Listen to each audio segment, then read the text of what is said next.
Hello and welcome back to the Cocoa Chronicles, unwrapping Ghana's cocoa industry. I'm your host, Logan. I'm a master's student at the UB School of Architecture and Planning, and in this podcast mini-series, we explore the problem areas and points of contention within the Ghanaian cocoa industry. Last episode, I gave a brief overview of the cocoa industry structure, outlining what we will be calling the collective load scheme of the cocoa industry, and how this is both to the benefit and detriment of the average farmer. In episode 2, we are dissecting the issue of illegal cocoa smuggling. Housekeeping before we get into the episode. All of the references for this episode's data and talking points will be listed on my website, everythinglogan.me, along with the episode's transcript. The music for this series was produced by Alex Productions, and for more information on the music, please head to the episode's transcript.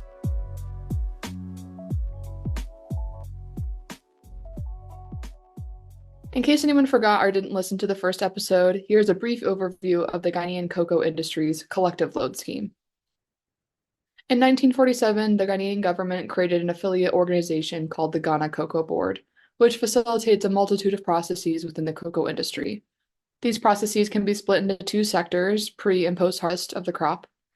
Pre-harvest includes research, monitoring of cocoa tree health, and when necessary, cutting down infested or sick trees. Post-harvest includes things like quality control and marketing of cocoa beans. The Ghanaian government essentially nationalized the cocoa industry, annually fixing seed prices for farmers, controlling exportation of the product, etc. Because the Ghana Cocoa Board owns all of the cocoa seeds within the country, they are also the only legal buyer of cocoa beans. This process is facilitated by what are called licensed buying companies, or LBCs. LBCs buy cocoa from farmers and sell them back to the government or the cocoa board. And for those of you curious to know what happens once the government buys back the cocoa, I'll go off on a bit of a tangent or detour here. LBCs purchase back the cocoa beans from the farmers. They are then shipped to warehouses where another governmental subsidiary organization called the Cocoa Marketing Company houses and then ships as necessary the cocoa out or within the country. This could be towards artisanal chocolate makers within the country or larger international partners. A new policy was actually passed this year that would allow Ghanaian chocolate makers to buy cocoa beans directly from the Cocoa Marketing Company, which would then help to minimize cocoa production costs. With that said, I wanted to dive deep into the numbers of the collective load scheme and the specific prices that cocoa farmers are given. On Friday, April 5th of this year, the new prices for cocoa bean purchasing was set for farmers for the rest of the 2023 and 2024 season. The government increased prices by nearly 60% and are now to purchase cocoa beans at 2,070 cedis per 64 kilogram bag of beans from cocoa farmers. Cedis being the currency within Ghana, $1 translating to roughly 13.5 cedis. And now, how does this compare to world market prices, you might wonder? Well, this month, the world market prices reached roughly $10,000 per ton.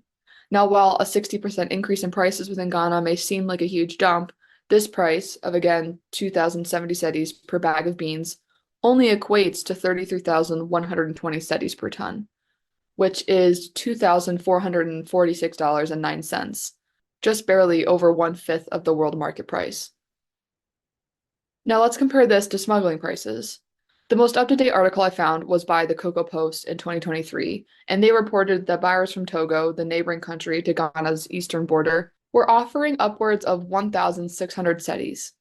Now, while this new standard put into place by the Ghanaian government heavily competes with smuggling prices, or at least with the numbers I was able to find, it is important to point out that smuggling prices are for a bag of moist cocoa beans, which is different to how the Ghanaian government buys back the crop, which is dried. This is very important because farmers are able to move more product for an equal or possibly higher profit, and they also have to do less work prior to selling. So what does this mean for the average farmer and their family? How much do cocoa farmers make annually compared to the rest of the country? And does their salary meet basic needs?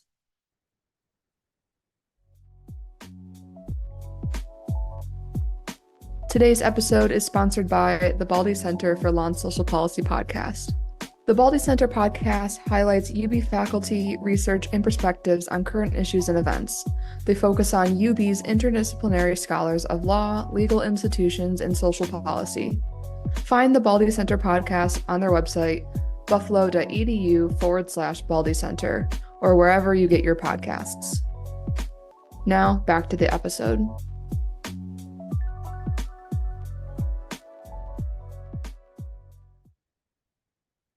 Ghanaian University and Research reported in 2021 that Ghanaian cocoa farmers earn on average $1.42 per person per day, with the living income benchmark being $2.08.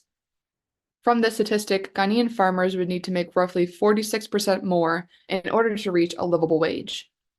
Now let's compare the $2.08 to the international standards. The UN defines extreme poverty to be surviving on less than $2.15 per person per day at 2017 purchasing power parity. PPP is essentially the absolute or standardized purchasing power averaged across countries. Now, this was an interesting comparison, the $2.08 to $2.15, that warrants further investigation, as benchmarks for financial vulnerability and meeting daily needs and lifestyles varies greatly across countries, but I fear I may be taking us a bit off course. What I really want you to take away from this is that there's a sizable gap between average incomes of cocoa farmers and livable wage standards within Ghana. The country as a whole has been under great financial duress for the past few years due to outstanding circumstances in the COVID-19 pandemic. The International Monetary Fund outlined in an article released earlier this year how Ghana has been in an economic crisis for the past few years, with the country experiencing extreme levels of inflation and depreciation of their currency. Ghana had requested back in 2022 a bailout program with the International Monetary Fund to help reestablish economic security and stability. It was reported back in October of 2022 that Ghana's debt stock rose by 7,000% or by 54 billion US dollars. Though it's important to note that the Ghanaian government has taken steps to restore economic stability through policy and budgetary changes. And it has improved. Inflation remains high, but has decreased by 23% back in December of 2023, according to the International Monetary Fund. So, with large-scale economic instability happening within the country, coupled with low and unsustainable wages for Ghanaian cocoa farmers, we can see why some cocoa farmers look for alternative ways to earn a better living. But if someone does make the decision to participate in this cocoa black market, if you will, where do they go? Who do they talk to? And finally, what is being done to try and remediate or stop this need to smuggle in order to make a decent living? Now, of course, it was a bit difficult to find resources outlining the specifics of how cocoa farmers find and work their way into the cocoa smuggling network, but I was able to piece together a rough picture. News outlet France 24 wrote a piece in December of last year where they referenced cash rewards being handed out by the Cocoa Board for those who whistleblew on any cocoa smuggling activity and illegal mining on cocoa land. This led me to believe that much of the industry happens hyperlocally and through word of mouth.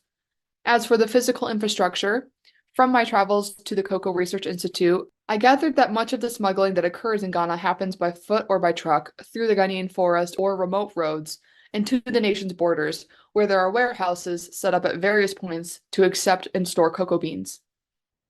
From what I saw and experienced while in Ghana, this makes sense that Ghana's northern country is full of dense forestry, which could really help enable the transportation of cocoa beans to Togo and/or the Ivory Coast.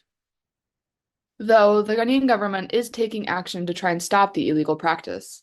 The Cocoa Board assembled an anti-smuggling task force that works with local police to intercept trucks leaving the country with cocoa. In one case last year, they intercepted 406 bags from entering Togo. Yet despite their efforts, the Cocoa Research Institute CEO reported that up to 200,000 metric tons of cocoa beans had been smuggled out of the country between January and September of 2023. For me, this illustrates the true need and really the solution that cocoa smuggling is for many farmers and their families. Within the same article I just mentioned, the CEO also outlined that those arrested for smuggling face anywhere from 5 to 10 years in jail. So even in the face of prison time, farmers are still willing to do what they feel necessary in order to earn a livable wage. I guess my conclusions from all of this really boil down to the discontent within Ghanaian farmers. Finding a way for the government to fairly compensate and meet the demands of cocoa farmers without heavily reducing their profits is crucial. And of course, this is also within the context of international markets for cocoa and what other countries or businesses are willing to pay. But I will leave it there for now and take us into our third and final podcast episode on illegal mining on cocoa land in Ghana, also known as Galamsey. My name is Logan, and thank you so much for listening.